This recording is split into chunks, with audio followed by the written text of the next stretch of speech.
Move on to public comment. So this is a time for anyone who would wish to, anyone who wishes to speak on an item that is not on the agenda tonight. If you wish to speak on something that is not on the agenda, please come forward. Give me the timer. Thank you.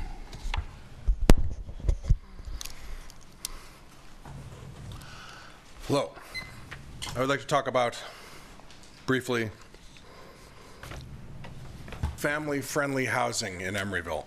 It's a topic that's much talked about, much ballyhooed over the last 10 years. The way that the city is set up right now is that there is a distinction made and at the planning department between affordable housing and family-friendly housing. Those two are mutually exclusive, according to the city of Emeryville. But let me pause for a moment before I get into that and ask, why do we seek families in Emeryville? Why do we want family-friendly housing? Well, I think there's two reasons. The primary reason is to support our schools, because the city has, if for no other reason, has a $22 million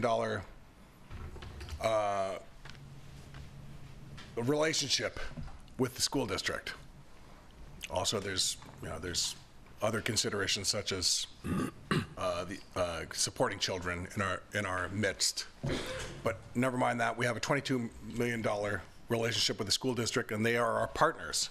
So we need to support the schools, and that's the primary reason why we seek family-friendly housing. And the another reason is for diversity of housing, diversity in population.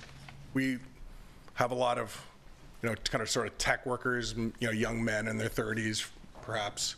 We want another demographic, and that could be children. So we like the idea of children. But the problem is the primary reason, which is to support our schools. So if we don't have a relationship between family-friendly housing and affordability, we subvert our primary function, our goal of why we want families here, and that is to support the schools. Because at market rate, the market rate as it currently is right now, people will move into Emeryville with families, presumably, in family-friendly housing at market rate, but they're not going to send their children to our schools because they don't. People with those sorts of financial resources don't send their children to public schools in general, and specifically, certainly not in Emeryville, with the schools being such that they are. So we're subverting our own goals for having family-friendly housing, for bringing families here, by not connecting affordability and with family-friendly housing. Those two should be inextricably connected, because we don't serve our primary function, which is to support the schools, if we don't do that. So food for thought. We need to pay attention to what we're doing here, and that's why we need to support family-friendly housing. It needs to be connected to affordability. Just an idea. Thank you.